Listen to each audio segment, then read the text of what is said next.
Hi there, Rob here from Anna Victorious. This is my first go at a video diary vlog, whatever you want to call it. I thought I'd do my inaugural one, talking about why we've entered the Talisker Whisky Challenge, why rowing 3,000 nautical miles across the Atlantic Ocean seemed like a good idea at any stage. If you like it, share it, comment.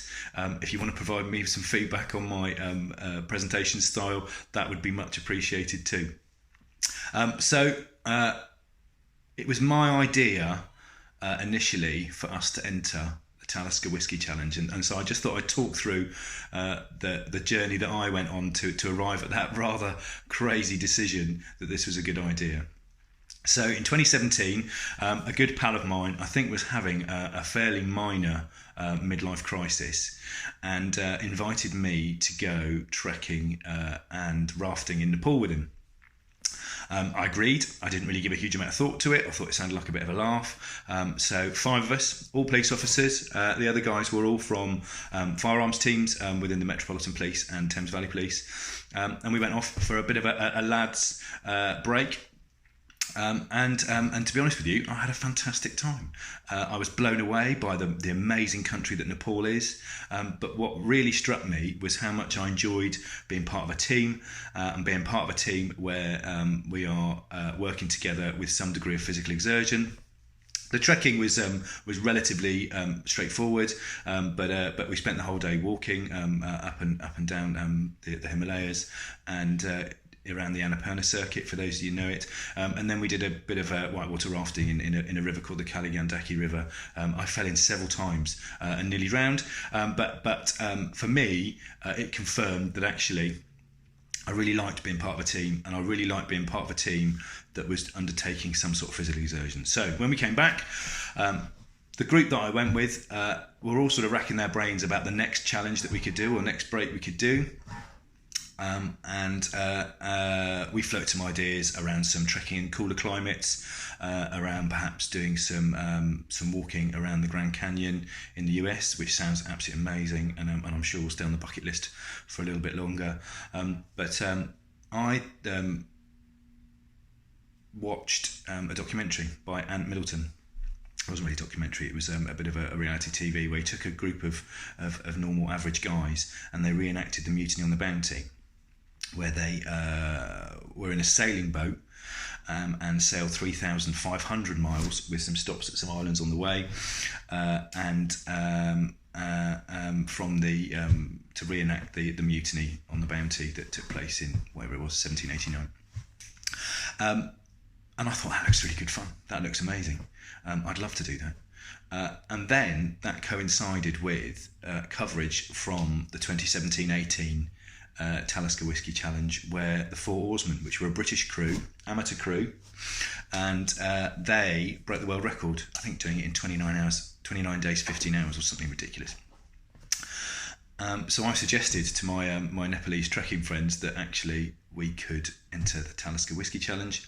To say that they weren't particularly enthusiastic probably is an understatement. Many of them expressed that perhaps it was too warm for them, too stormy for them, and potentially too expensive, because you need to raise quite a lot of money to get to the start line. So I was set on this. This is something I really wanted to do. I didn't want to do it as a solo. I wanted to be part of a team. That was really important to me. So I spoke to my pal Ed Smith, who had undertaken, or was about to undertake, the fan dance, which is the up and down Brecon Beacons 3 times thing. And he raised a ridiculous amount of money doing that for Macmillan, because his wife Anna was ill with cancer at the time. She passed away last year, and he then went on to do a spine race, where he did a 108-mile trek, walk, run thing, where he raised another huge amount of money for a charity called Victoria's Promise. I'll let Ed probably do a video around Victoria's Promise, because it's the charity that we are supporting in our row. I'm hoping to raise as much money as possible, and Ed actually now works for that charity, so a really exciting opportunity to raise money for a charity that does some amazing work for people that get that diagnosis of cancer at a really difficult time. So I proposed to Ed that I wanted to do this row because I thought he seems the sort of bloke that would fancy doing something that will test you physically and mentally. We'd played rugby together in the past, so I knew we got on well as teammates. We'd worked together, so that the relationship was well tested at this stage. However, I got some feedback from my wife, very kindly. She suggested that actually there isn't a person on earth that could spend 40, 50, 60 days alone with me in a small rowing boat in the Atlantic Ocean without one or both of us going overboard. So I proposed to Ed that actually we do this as a 4 and we look to find 2 more crew members. I started floating names around with people that we work with that I thought might have the motivation to complete this ridiculous challenge. But within 10 minutes, he'd come back to me in a text message and said, "I've got 2 more people, Jack and Adam, Jack Bliss, Adam Green. They said they'll do it and they're really good." So I was like, okay. So I met Jack. They're not police officers. I met Jack and Adam for the first time properly on Ed's Stag Do, actually. So that was a good opportunity for us to get to know each other. We all immediately hit it off and got on really well. Luckily for me, both Jack and Adam are pretty amazing athletes. Jack has done some ultra cycling stuff and cycled across the US and has done some other ridiculous cycles in Europe. And it turns out Adam is a really good rower. So at least one of us will be putting some watts through those oars during our row across the Atlantic.